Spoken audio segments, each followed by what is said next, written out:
I'm Alma Angeles and you're watching Eagle News International. On tonight's headlines.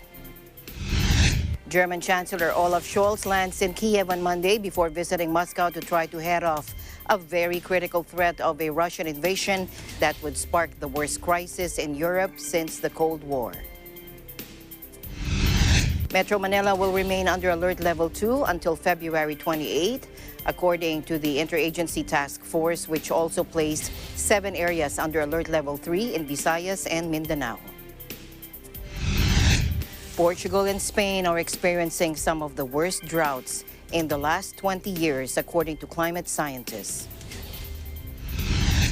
And the Court of Arbitration for Sport, or CAS, says Russian figure skater Kamila Valieva can continue competing in the Beijing Olympics despite failing a doping test.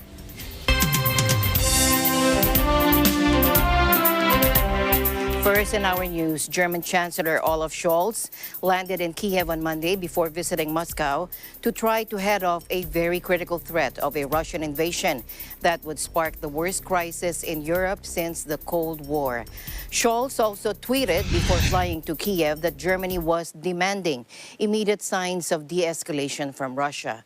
Germany's Scholz sounded firm in his resolve to support Ukraine and hit Russia immediately with punishing sanctions if it went to war. Scholz's visit comes with Kiev seeking an urgent meeting with Russia, explaining why it has deployed more than 100,000 soldiers to Ukraine's borders while arguing with NATO about its post-Soviet expansion into countries once under the Kremlin's domain. Germany's close business relations with Moscow and heavy reliance on Russian natural gas imports have been a source of lingering concern for Kiev's pro-Western leaders as well as Biden's team. Scholz has warned Russia it should not underestimate their unity and determination, but also hedge against unequivocally backing President Biden's pledge to bring an end to Russia's new Nord Stream 2 gas link to Germany. Scholz's visit to Moscow on Tuesday also follows tit-for-tat closures of the German language channel of Russia's RT network and the Moscow bureau of Germany's Deutsche Welle.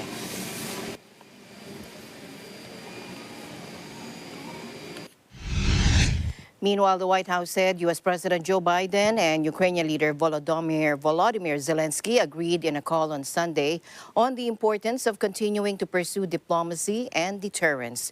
The Ukrainian presidency said Zelensky had also urged Biden to visit Kiev in the coming days in a show of moral support.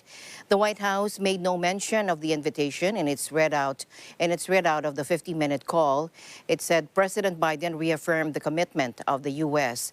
to Ukraine's sovereignty and territorial integrity, the White House added, referring to the American president's position he has established on multiple occasions when addressing Moscow's brinkmanship.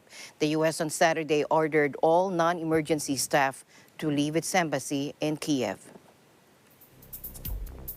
Meanwhile, Russian Foreign Minister Sergei Lavrov said that ultimatums and threats on Ukraine are a road to nowhere, speaking at the start of talks with his UK counterpart Liz Truss in Moscow. Take a look. Идеологизированные подходы, ультиматумы, угрозы, нравоучения – это путь в никуда. К сожалению, многие наши западные коллеги сейчас увлеклись именно такой формой своей публичной деятельности. Дипломатия это назвать не могу. The talks between Lavrov and Truss in Moscow Thursday are the latest round of diplomatic meetings aimed at de-escalating tensions over Ukraine. Western leaders have accused Russia of massing troops around the borders of their ex-Soviet ally in advance of a possible invasion.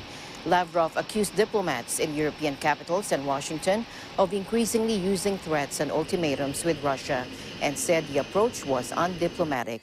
The Russian Ministry of Defense released this footage of Russian and Belarusian Su-30SM fighter jets carrying out a joint patrol mission on the Belarus border. Meanwhile, UK Prime Minister Boris Johnson will make a fresh diplomatic push in the coming week as part of efforts to defuse the Ukrainian crisis. Let's take a look.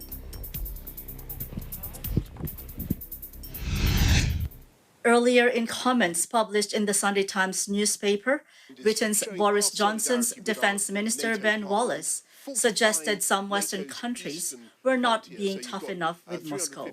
Wallace compared Western diplomatic efforts to head off a Russian invasion of Ukraine to the appeasement of Nazi Germany ahead of World War II. It may be that he, Putin, just switches off his tanks and we all go home. But there is a whiff of Munich in the air from some in the West, Wallace said. The 1938 Munich Agreement handed Nazi Germany the Sudetenland in western Czechoslovakia in a failed bid to avert major conflict in Europe. Wallace is due in Brussels for a meeting of NATO defense ministers starting Wednesday to discuss the crisis. Russia annexed Ukraine's Crimea in 2014 after popular revolt installed a pro-EU administration in Kiev.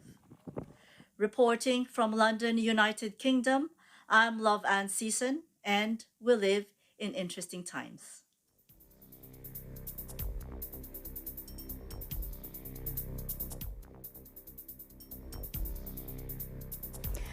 Meanwhile, Russia's main stock market and the ruble fell today as Western countries fear Moscow is preparing for an imminent invasion of Ukraine. The RT's index was down more than 4% in early afternoon trade as other world markets also fell sharply. It has shed 12% since the start of the year. Take a look. The Russian currency, meanwhile, traded at more than 77 rubles to the dollar. It had passed the 80 rubles to the dollar mark in January, a first since November 2020. The euro stood at about 87 rubles. The Russian central bank suspended purchases of foreign currency last month to limit the losses, highlighting the growing market concerns. The ruble and stock market fell even though oil prices soared past $95 per barrel, a rise that usually helps share in the currency of the top crude-producing country. The G7 group of most developed countries warned Moscow on Monday that they stand ready to impose sanctions impacting Russia's economy if it pursues any further military aggression against Ukraine.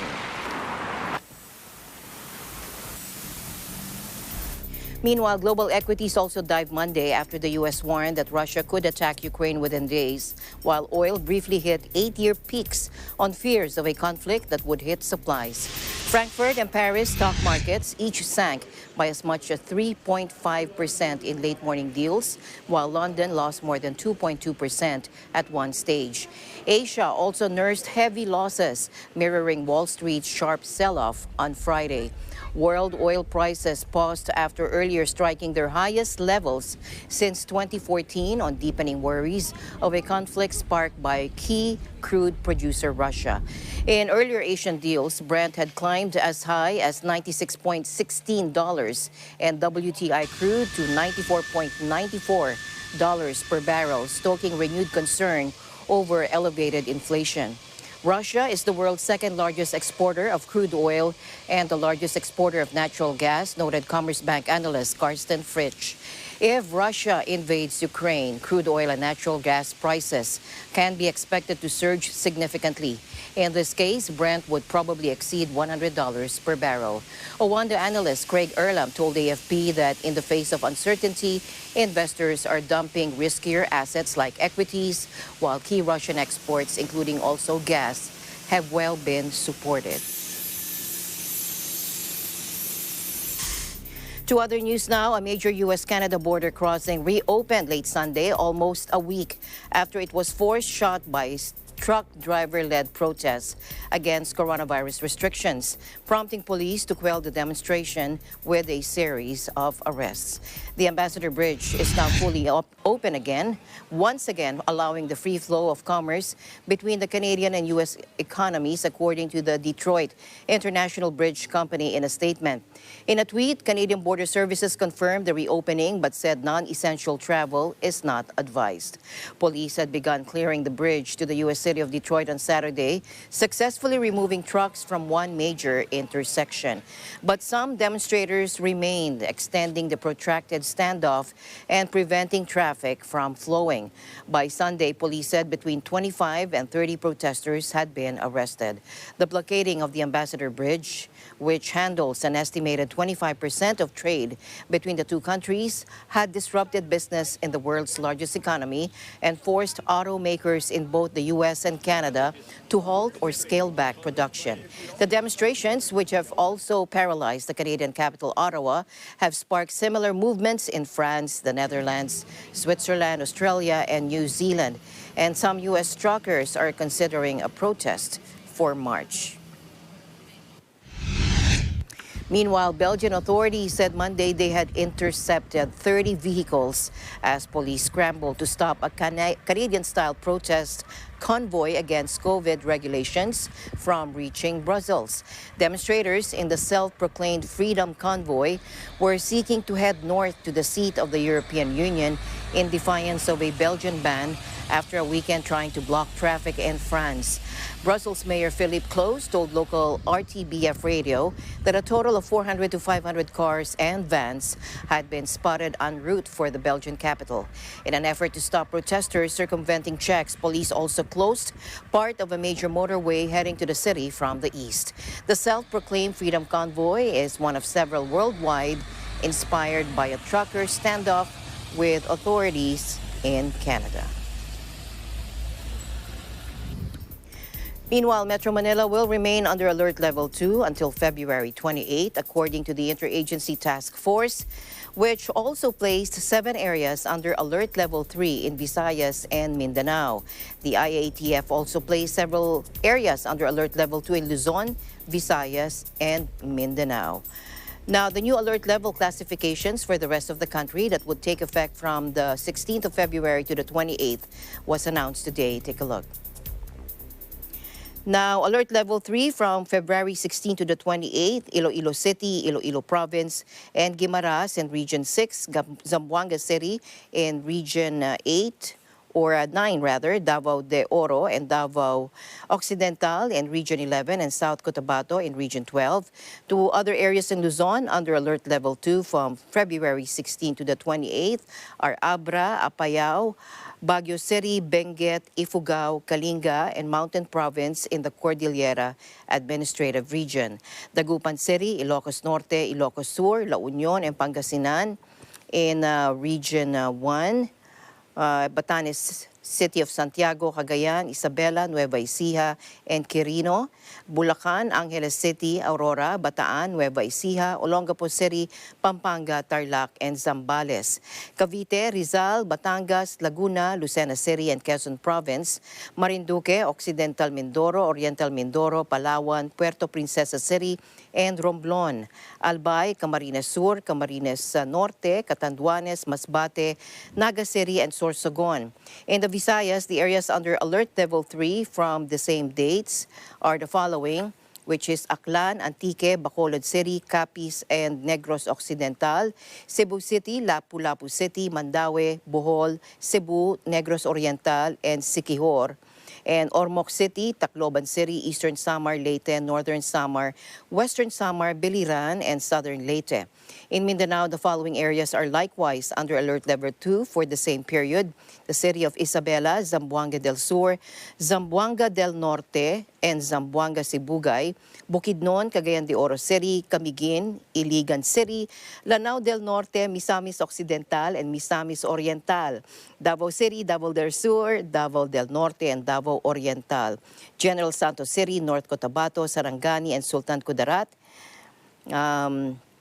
Surigao del Norte, del Sur, Agusan del Norte and del Sur, Butuan City and Dinagat Islands, Basilan, Maguindanao, Sulu, Tawi-Tawi, Cotabato City, and Lanao del Sur in the Bangsamoro Autonomous Region in Muslim Mindanao.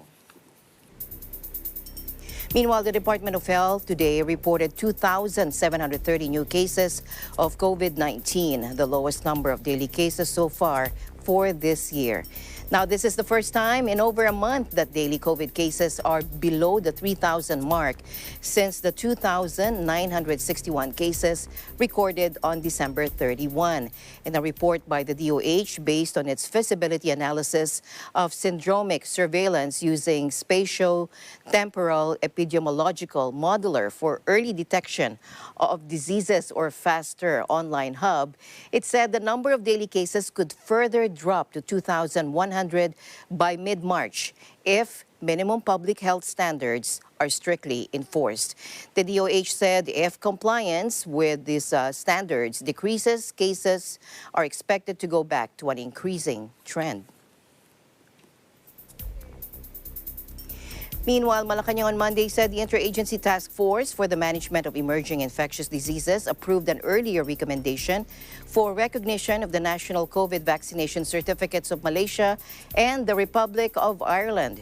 Cabinet Secretary Carlo Nograles, the acting presidential spokesman, said the IATF directed the Bureau of Quarantine, the Department of Transportation, One Stop Shop, and the Bureau of Immigration to recognize proofs of vaccination of nationals from the two countries. The IATF earlier approved the recommendation of the DFA to recognize the national COVID-19 vaccination certificates issued by Slovenia, Bahrain, Qatar, Switzerland, Hong Kong, Brazil, Israel, South Korea, and Timor-Leste. And staying in the country, NEDA Undersecretary for Planning and Policy, Rosemaria De Leon, said the agency is now preparing to present its endemic approach to COVID-19 to go back to the new normal. Let's listen in. Areas na kailangan i-focus tong NAP5, National Action Plan Phase 5. Una muna is to make sure na ma-protection natin ang mga kababayan natin against this current pandemic. So we're talking about keeping them well-informed. Number 2, yung vaccination pa rin na as you know, patuloy yung ating rollout ng vaccination hanggang sa ngayon na meron na tayong pediatric. Sana nga madagdagan pa yung mga pwedeng mabakunahan. And then the third one is to ensure yung health system capacity natin. Tapos yung susunod naman na mga na focus area namin is to ensure yung mga safe and healthy settings yon. Na we're talking about schools, we're talking about transport, yung mga workplaces, yung mga malls natin, domestic travel, and then international travel. Yung pangatlo naman na aspeto ay about building resilience. So kasama na dito yung digital transformation ng lahat ng aspeto actually, business and government. Tapos yung pakikipag-ugnayan namin makikipag-ugnayan kami with Congress para magkaroon tayo ng pandemic flexibility bill so that government can respond in a timely manner. At ang panghuli dito, importante talaga, is maggawa na tayo ng medium term pandemic resiliency plan. According to Health Undersecretary Maria Rosario Vergeire, an endemic state is when cases of a disease are stable, constant, or predictable, but it doesn't necessarily equate to a milder form of the disease. Asia's biggest air show took place in Singapore will take place in Singapore this week, with aviation sector hoping that 2022 marks a turning point in a region where tough curbs have left coronavirus-battered airlines struggling to recover. Take a look.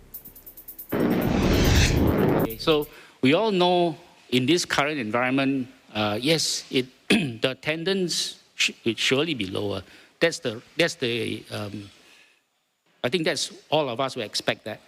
But as far as the quality is concerned, I'm not worried about that because here we have assembled a high quality set of exhibitors. More than 70% of the top 20 global aerospace companies are here because the conversations will be just as good, even if not even better.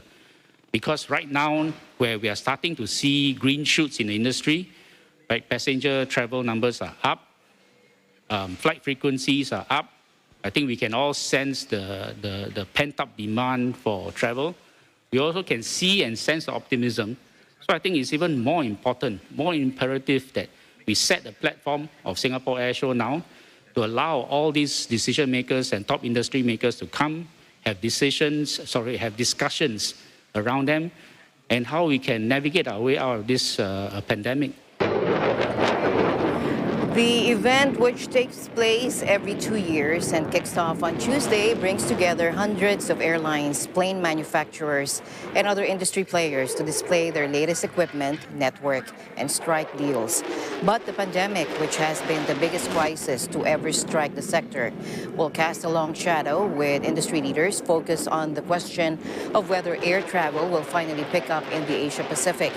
While the U.S. and Europe have eased restrictions and demand has rebounded, Asia lags far behind, with foreign tourists barred and mandatory quarantine still in place in many countries. There are positive signs, though, for 2022. Several places such as Australia, New Zealand, and the Philippines are lifting bans on overseas visitors. But industry figures warn there is a long way to go. With Singapore currently battling a fierce Omicron wave, the public have been barred from attending a series of aerial displays. And the news continues here on Eagle News. We'll be right back.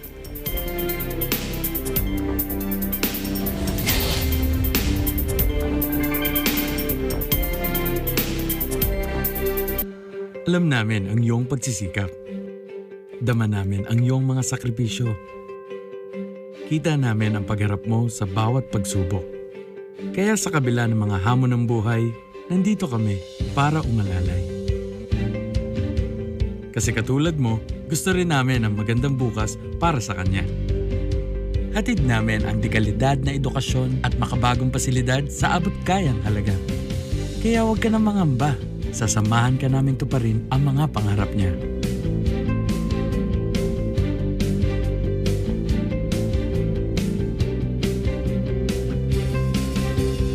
Maaasahan mong sulit dito ang mga pinagsikapan mo. Sa aming mga makabagong pasilidad at sistema ng edukasyon. May lalabas natin ang aking talino at mga kakayahan niya.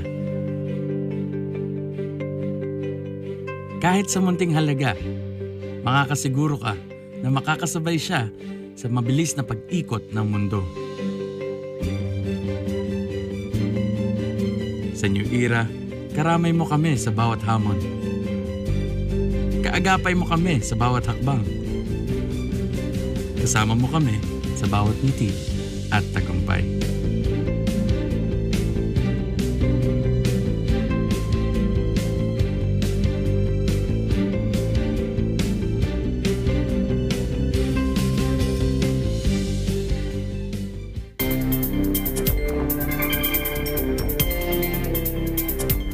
Welcome back. The social media account owner who allegedly warned of an assassination plot on presidential candidate Ferdinand or Bongbong Marcos Jr. has agreed to undergo a polygraph test to prove his innocence.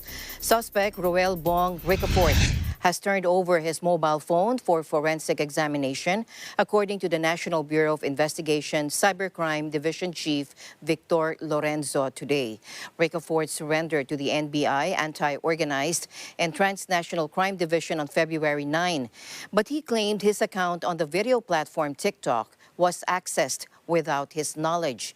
He also said he wants to file charges against those who wrongfully used his account and posted, quote, "We are meeting every day to plan for BBM's assassination.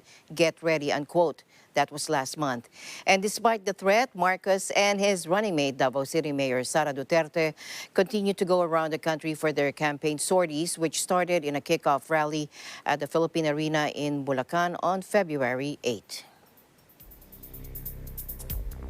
Meanwhile, North Korea held a series of performances, including a synchronized swimming show over the weekend, as part of celebrations to mark the 80th anniversary of the birth of late leader Kim Jong-il on February 16. Take a look.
Meanwhile, the top diplomats of Japan, South Korea, and the U.S. declared their unity against North Korea on Saturday after a series of ballistic missile launches by Pyongyang.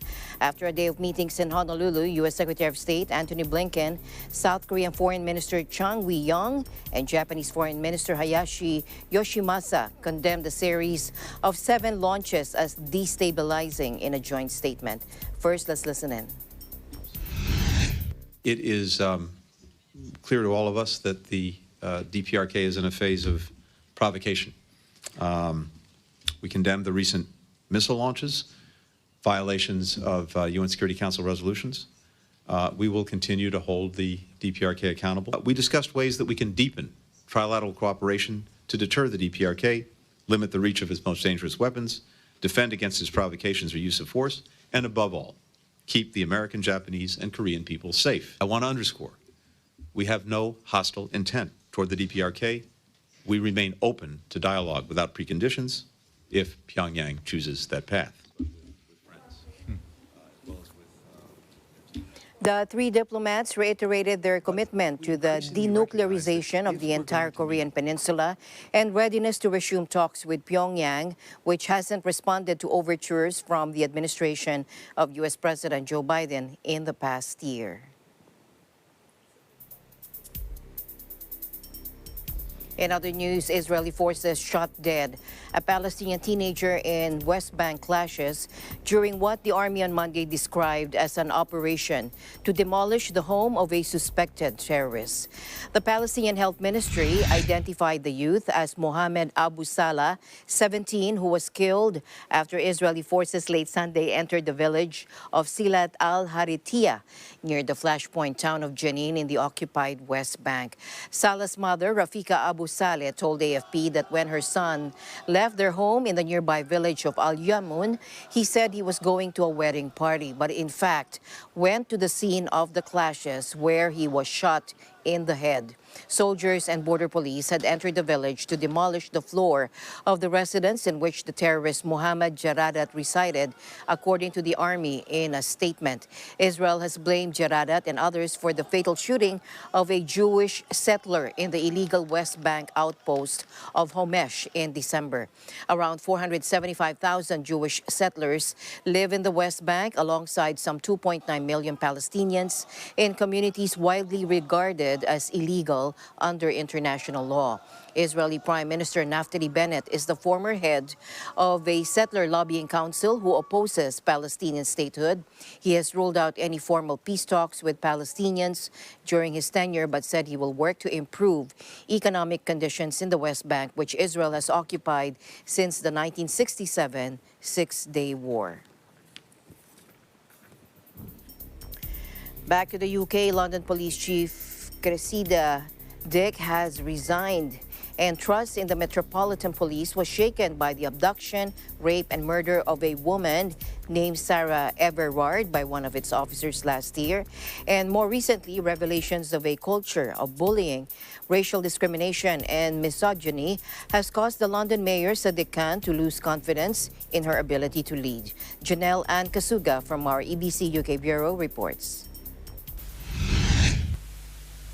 London's police chief announced her resignation on Thursday after a string of scandals rocked the British capital's force, including racism, sexism, and a serving officer murdering a young woman. Let's listen in. Last week, I made clear to the Metropolitan Police Commissioner the scale of the change I believe is urgently required to rebuild the trust and confidence of Londoners in the Met and to root out the racism, sexism, homophobia, bullying, discrimination and misogyny that still exists. I am not satisfied with the Commissioner's response. On being informed of this, Dame Cressida Dick has offered her resignation, which I have accepted. It's clear that the only way to start to deliver the scale of the change required is to have new leadership right at the top of the Metropolitan Police.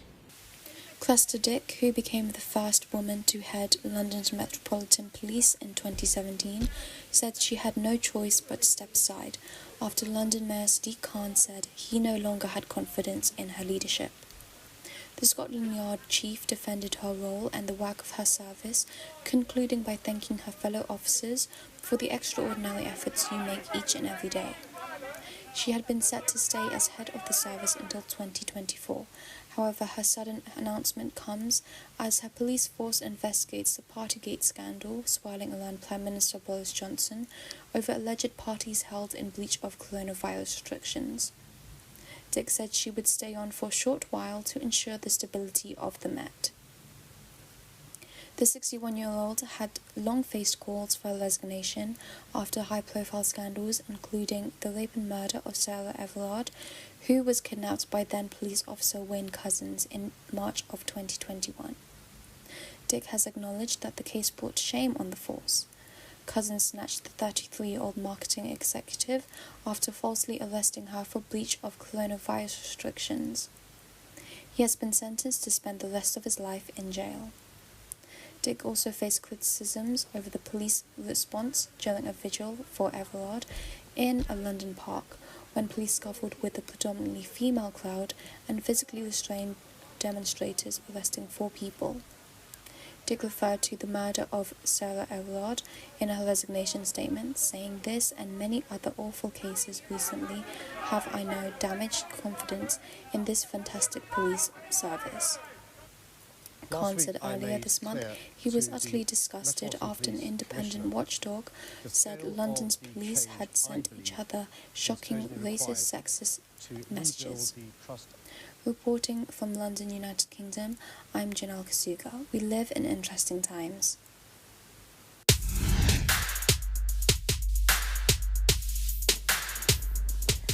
Portugal and Spain are experiencing some of the worst droughts in the last 20 years, according to climate scientists. Water reservoirs are drying out in plain sight, worrying local farmers and residents. Take a look.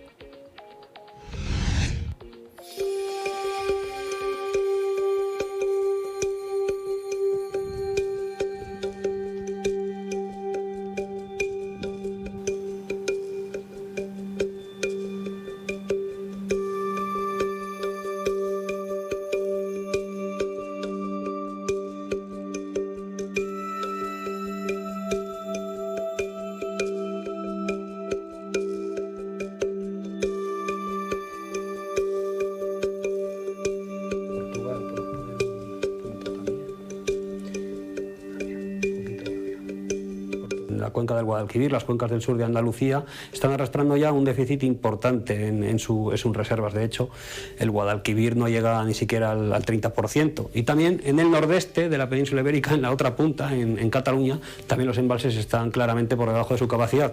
En general, en el conjunto de España, la cantidad de agua embalsada está claramente por debajo de la media de los últimos 10 años.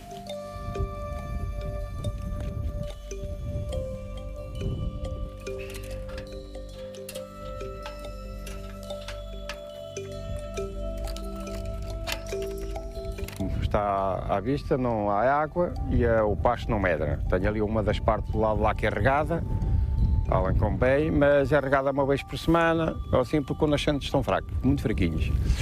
Toda esta zona que não é regada, o pasto não cresce e os animais têm pouca comida.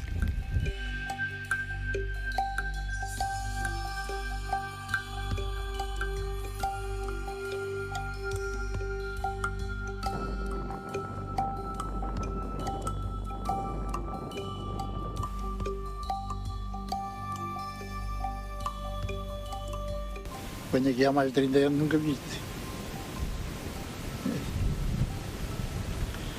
E a de baixo está igual. Preocupa esta situação? Preocupa, pois nada a preocupar.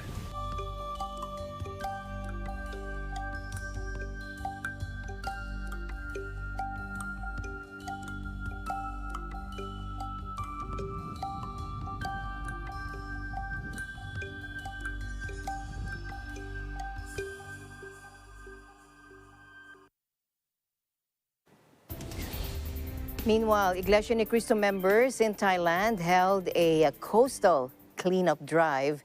Here's Jomel Baldo for the report. members of the Iglesia ni Cristo in Thailand has initiated voluntarily coastal cleanup drive under the INC Giving Program with the cooperation of FYM Foundation. The members from different areas of Metro Bangkok and in nearby provinces are gathered here in Bang Sen Beach, Chonburi, Thailand, early in the morning to participate in the awareness campaign among people to keep our beaches clean, to make our environment safe for all people, and the awareness on the extent of the possible marine pollution. Bang Sen Beach is located 108 kilometers of Bangkok, the Thailand's capital. It is also known for its line of palm trees and crystal clear water. Each year, especially before the pandemic, thousands of local and foreign tourists flock at this beach to swim, sunbathe, eat fresh seafood, and have loads of fun. Preparation is the key to the success of all our church activities. At the forefront of these preparations is devotedly seeking the help of the Almighty God in our prayers. After that, we have coordinated with the authorities in this municipality and secured the necessary permits. The CFO officers and ministers who led this activity conducted a meeting and prepare all the things that will be used during the activity. According to Sansuk Municipality in Chonburi City, this volunteerism of Iglesia ni Cristo in coastal cleanup drive is very relevant today as many trashes are found in the coastlines of Bang Sen Beach. This is our simple way to show our support to the government and to this community. Through activities like this, we are advocating environmental awareness and our moral obligation to care and protect the environment. เทศบาลเมืองแสนสุขของเรานะครับเราให้ความสำคัญในการอนุรักษ์แล้วก็การพัฒนาคุณภาพสิ่งแวดล้อมนะครับเนื่องจากว่าเทศบาลเมืองแสนสุขของเราเนี่ยประกอบไปด้วยสิ่งแวดล้อมทั้งทางบกแล้วก็ทางทะเลในแต่ละปีเนี่ยมีจำนวนนักท่องเที่ยวเกือบ2 ล้านคนรวมถึงมีจำนวนผู้ที่อยู่อาศัยจำนวนมากนะครับทั้งประชากรที่อยู่ประจำและประชากรแฝงนะครับเพราะฉะนั้นทำให้การรักษาสิ่งแวดล้อมและการพัฒนาสิ่งแวดล้อมควบคู่กันไปเนี่ยเป็นเรื่องที่เราให้ความสำคัญมากๆนะครับเนื่องจากว่าเราจำเป็นที่จะต้องมีการอนุรักษ์สิ่งแวดล้อมเพื่อให้เกิดความสมดุลระหว่างธรรมชาติและสิ่งแวดล้อมและก็การใช้พื้นที่ประโยชน์เพื่อการประกอบอาชีพและการใช้ประโยชน์เพื่อการท่องเที่ยวไม่ว่าจะเป็นโครงการที่เรารณรงค์ในการคัดแยกขยะนะครับรณรงค์ในการที่จะนำขยะกลับมาใช้ใหม่การลดใช้วัสดุที่ไม่เป็นมิตรต่อสิ่งแวดล้อมอย่างเช่นโครงการชายหาดปลอดโฟมโครงการแสนสุขสัปดาห์แสนสุขสะอาดที่จำเป็นจะต้องให้ความร่วมมือทั้งภาครัฐและเอกชนรวมถึงนักท่องเที่ยวผู้ประกอบการเนี่ยร่วมกันทำความสะอาดบ้านเมืองเป็นเชิงสัญลักษณ์เพื่อจะเป็นการรณรงค์ในการใช้พื้นที่ที่สะอาดร่วมกัน To our beloved Executive Minister, Brother Eduardo V. Manalo, we are indeed very grateful po for allowing us to conduct this activity. You are our role model and inspiration in continuously serving the Almighty God by doing good works. This activity served as a great way for the members of the Iglesia ni Cristo and even the people in Chonburi to be more aware about the importance of maintaining our beaches and environment clean. From Bang Sen Beach, Chonburi, Thailand, this is Jomerl Bundadbaldo, and we live in interesting times. Thank you, John Merrill. And Eagle News will be right back. Stay tuned.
Mula noon hanggang ngayon, gabay natin ang MTRCB ratings sa matalino at responsableng panonood.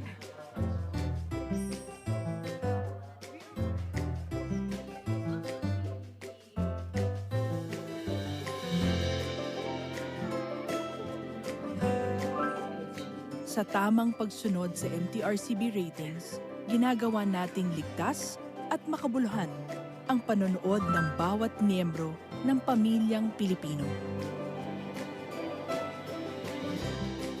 Lumipas man ang panahon hanggang may pamilyang Pilipino, andyan ang MTRCB.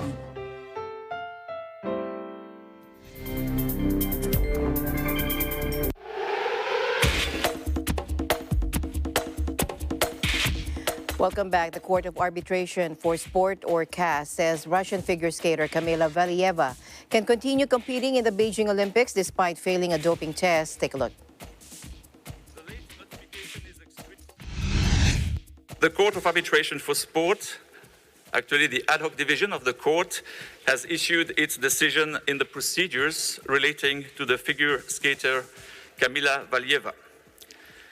The CAS panel in charge of this matter has decided to let Ms. Valieva continue her participation in the Olympic Winter Games Beijing 2022. It means that no provisional suspension should be imposed on the skater. The panel considered fundamental principles of fairness, irreparable harm, and the relative balance of interest as between the applicants and the athlete who did not test positive during the Olympic Games in Beijing, but is still subject to a disciplinary procedure on the merits following her positive anti-doping test undergone in December 2021. In particular, the panel considered that preventing the athlete to compete at the Olympic Games would cause her irreparable harm. The CAS panel also emphasized that there were serious issues of untimely notification of the results of the athlete's anti-doping test performed in December 2021, that impinged upon the athlete's ability to establish certain legal requirements for her benefit, while such late notification was not her fault in the middle of the Olympic Games. The late notification is extremely unfortunate as it affects not only the athlete, but also the organizers of the Olympic Winter Games. In other words, we would not have this case, and I would not be here if these anti-doping test procedures would have been completed in 1 week or 10 days, as it is generally the case, for example, at the Olympic Games. Valieva tested positive during the Russian Championships on December 25 for the banned substance trimetazidine. It's used to treat angina and vertigo, but is on WADA's prohibited list because it can increase blood flow efficiency and help endurance. But it took 6 weeks for the result of the test to be processed by a WADA-accredited laboratory in Stockholm. The Russian anti-doping agency, RUSADA, was notified of the positive test result on February 8 and suspended Valieva, but she successfully appealed and the ban was lifted. RUSADA has said it was informed that the sharp rise in COVID cases at the start of the year was the reason for the delay. The day before, she had helped Russia win team gold in Beijing, producing a dazzling performance as she became the first woman to land a quadruple jump in Olympic competition. Meanwhile, the Los Angeles Rams won Super Bowl 56 on Sunday, defeating the Cincinnati Bengals 23-24 in the NFL Championship spectacle, playing in their home stadium. Cooper Kupp scored 2 touchdowns, and Aaron Donald spearheaded a fearsome defensive display as the Los Angeles Rams defeated the Cincinnati Bengals to win the Super Bowl Sunday. Kupp scored a decisive touchdown with 1 minute, 25 seconds remaining to give the Rams the lead at SoFi Stadium before Donald grabbed the Rams' record-breaking 8th sack of Bengals quarterback Joe Burrow to seal a blockbuster victory. Donald's sack of Burrow was the dramatic final act of a gripping contest between the star-studded Rams and the Bengals. The Bengals had stormed into a 20-13 lead early in the second half after a controversial T. Higgins touchdown and an Evan McPherson field goal. Higgins raced for a 75-yard score, but replay showed he grabbed Rams safety Jalen Ramsey's face mask before breaking clear. An an infringement that should have led to a penalty. But the Rams clawed their way back into the game thanks to their rampant defense led by Donald. Matt Gay's field goal pulled the Rams back to 2016 heading into the fourth quarter. Stafford then led a 15-play, 79-yard drive that benefited from 3 crucial Bengals penalties near the goal line before Kupp blocked a 1-yard pass in the end zone for the go-ahead touchdown. It was the Rams' second franchise Super Bowl victory and their first since returning to the Los Angeles from St. Louis in 2016. Their previous win came in 2000. It was the third Super Bowl defeat, as many appearances for the Bengals, who also dropped the title contest in 82 and 1989. With LA basking in a February heat wave, a 70,000 capacity crowd packed with Hollywood celebrities were given a show-stopping halftime show led by icons Snoop Dogg, Dr. Dre, Eminem, and Mary J. Blige. Meanwhile, the Super Bowl's return to the LA arena after a nearly 30-year absence may provide the much-needed boost to small businesses hard hit by the pandemic. Here's Marites Herrera from our Los Angeles bureau. This is the first time Los Angeles has hosted the NFL's championship game, and the city has been working behind the scenes for months to prepare for it. Fans will be able to watch the game live in SoFi Stadium. The league is hoping it will also be a draw for folks at home. Last year, viewership was disappointing, dropping below 100 million. On the business side, organizers and city officials alike are hoping for a winner. Economists predict Super Bowl 56 would bring in just shy of $500 million during and after the event, and up to 4,700 new jobs, some of them long-term, could be created.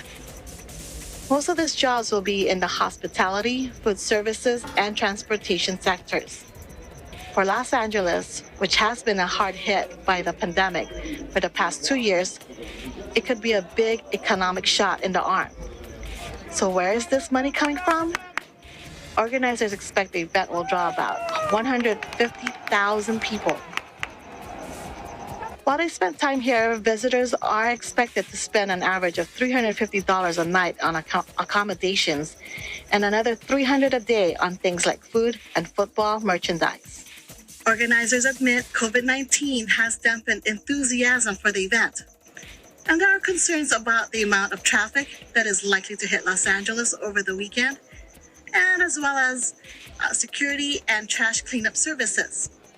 But despite of the inconveniences, Angelinos are hopeful Super Bowl 56 will give the city a much-needed boost in both its morale and its economy. Marites Herrera, Eagle News, Los Angeles.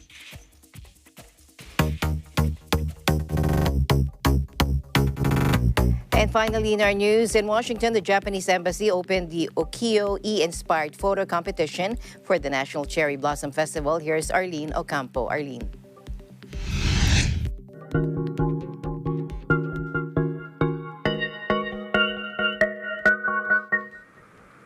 Every year, come springtime, the National Cherry Blossom Festival takes place here in Washington, D.C. It is in celebration of the friendship between the United States and Japan. 2022 will be the 110th year since Japan gifted the nation's capital thousands of cherry blossom trees. Part of this year's festivities, the Japan Information and Cultural Center, or JICC, along with American University, will host a flagship exhibition for the National Cherry Blossom Festival called Exploring Hiroshige and His Influence on Social Media. Photo enthusiasts are invited to submit creative shots for possible display. Yutagawa Hiroshige was a Japanese ukiyo-e artist known for his influence of the art movements. Some of his well-known pieces are his 19th century series, The 53 Stations of the Tokaido, 100 Famous Views of Edo, and 36 Views of Mount Fuji. Almost 200 years later, his creativity is still admired. Ukiyo-e, similar to today's social media posts, is a genre of Japanese art consisting of paintings such as female beauties, landscapes, travel scenes, along with wood block prints. ukiyo-e is artwork accessible to people, with color palettes comparable to filters and even an invitation to travel for those who could not go to places portrayed in person. The exhibit explores similarities between Hiroshige's prints and the works received through this contest. The images that portray Hiroshige's aesthetics will be displayed. For more details on the rules and compositional elements expected, check out us.emb-japan.go.jp. Submission deadline is March 1. Stay tuned to Eagle News for more from the nation's capital. Arlene Ocampo, Embassy Files, Eagle News. Thanks, Arlene. As always, I'll end the day on a thoughtful note. Our ability to look back and smile at our past is proof that God's plan is to keep us moving forward.